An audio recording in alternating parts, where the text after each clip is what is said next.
फुल गेना। हाँ? I love you. अंग्रेजी में ना, भोजपुरी में बोला तब माने। अच्छा, भोजपुरी में? हाँ। तो ठीक से याद करा, हम तुम्हार पिछला जन्म के बता रहे। हम तुम्हारा से बहुत प्यार करीले। हमरा से? तोरा से हम ना, हाई खजुरिया करेला। खजुरिया हमार दलाला आशिक ना। पैसा निकाल ना ता जान ले ले। पैसा पैसा पैसा कैसा पैसा हो? खजुरिया बोलबे कि हम बताई। अरे 203 नंबर वाला। 203 में तो फुल गेना रही रे। तो 202 में फुलगना के बाप रहले का? एकरा से मांगत है तो इतहा नाम लेता और तारा से मांगत है तारा के बुझाते नहीं खे।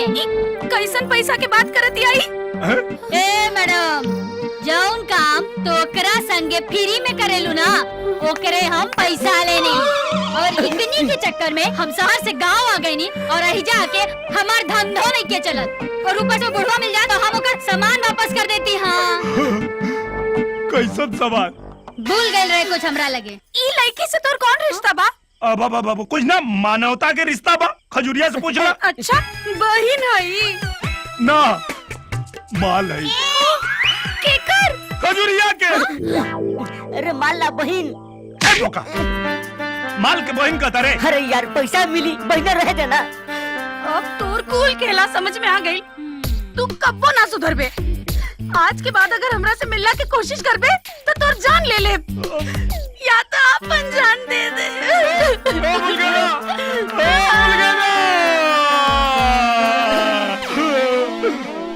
बनत काम बिगाड़ देने से। पता न भगवान हमारी किस्मत कौन चीज से निकले बारे से। अच्छा, अतोर हथौड़ा से। बात बनल? अरे का बनल? बने वाला रहे, ये सब आके बिगाड़ देने से। अब तो बस तोरे भरोसा बा। कुछ कर, कुछ उपाय लगावा ना, तो अपन जान दे दे। तो दे दी। खाली देखे में मैं खूब लागे नहीं है ना। अरे कान लावा, एको बात बतावा तानी। फिर देख, तू उधर संभाला, हम इधर संभाल ले। Thank you. सुनो, जे बताई नी उहे करी। हाँ हर उलो तो आ रहल बाटे।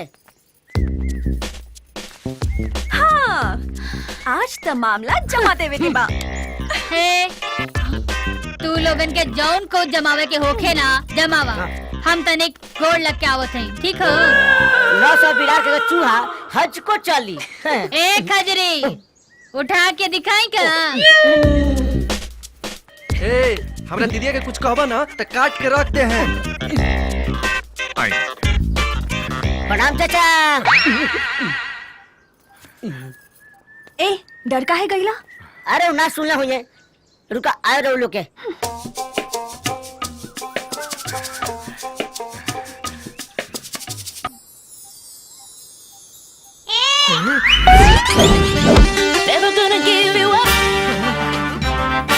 कहाँ जाता नहीं बाबूजी?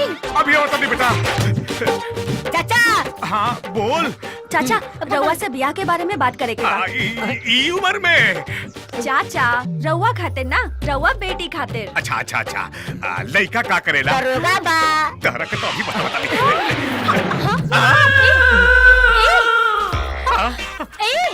अपने के कुछ सामान लौटावे के बाद? ना हमरा के ना चाहिए। चाचा, रउआ लड़की के चक्कर में विजय जहर पी ले बा।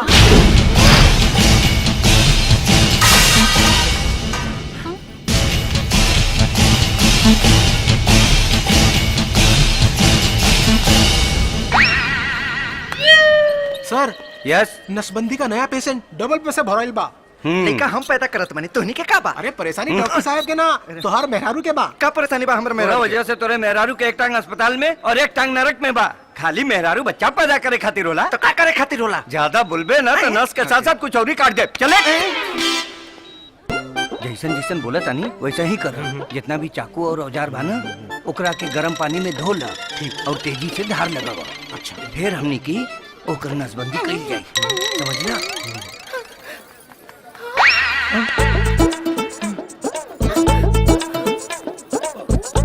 बुझ गइला ना? बढ़िया से करी है, गड़बड़ मत करी है। जी ठीक, ओके ओके, ऑल द बेस्ट।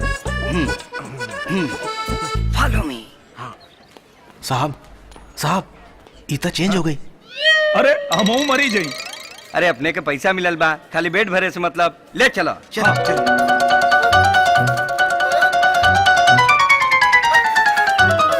रुकी लोग, कहाँ लेके जाता नहीं लोग? ऑपरेशन थिएटर में। हाँ, बच तो जाइए नु। ये ऑपरेशन में जान ना जाला। लेकिन जहर में ऑपरेशन? जहर दुकान में मिलेला, हॉस्पिटल में ना। पहले दुकान पे जाकर जहर ली, ओकरा के पी, फिर हॉस्पिटल आई। अरे हम आपन ना इनकर बात करतानी। एकर बात तू बिल्कुल मत करियो। अगर टाइम पे ऑपरेशन ना भइल तो सारा जगह एकर बच्चा नजर आई। बच्चा? हाँ, 11 हो गइल बा, 12 के नंबर लगेले बा। कौन सा होती नहीं है? एकर मेहरारू। एक बार नसबंदी हो जाए तो सब बात खत्म। तब हमार का हुई? सब सही वही भूल गए ना, हमके बचा ला। ए, हिलिए मत, ना तो नस के साथ साथ कुछ और ही काट दे। भूल गए ना, खाली जहर खाए के नाटक कैले रही है। बचा ला, भूल गए ना। पहले ई बताओ, कौन मेहरारू? तू और के धन्यवाद, बचा ले लू, ना तो बिना लड़का के हमार जीवन नरक हो जाए। तू ना कब ना सुधरबा? भूल गए ना। ओकर हिम्मत कैसे भइले कि वो हमार आदमी के मार देहलस? अरे वो कौना वार्ड भर्ती बा? Ward number 2। आनर बाड़े कारे?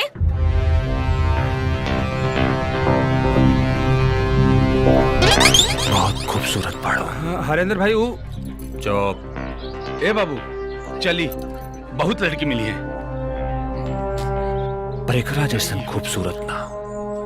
इनकर बाल, इनकर गोर गोर गोल और हिरनी जैसन चाल, मन तो करो ताकि शरबत नियर घोर के पी जाए।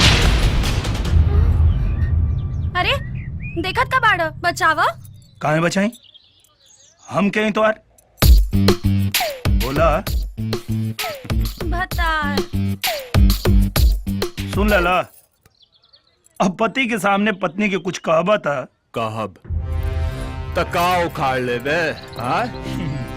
अच्छा तो देखा भाई, हमारे जीवन में 3 गो असूल है। चल बोल। पहला आवेदन, दूसरा निवेदन, ओकरा बादो ना माने तब? तो दे दलो। महाराष्ट्र निकला के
हमनी के तो पहले समझौले हम दोनों पहले ही मना कर रही जा। अच्छा, इस समझ में नहीं कैले। ठीक बा, तो ले जा लोग, इलाज करावा लो।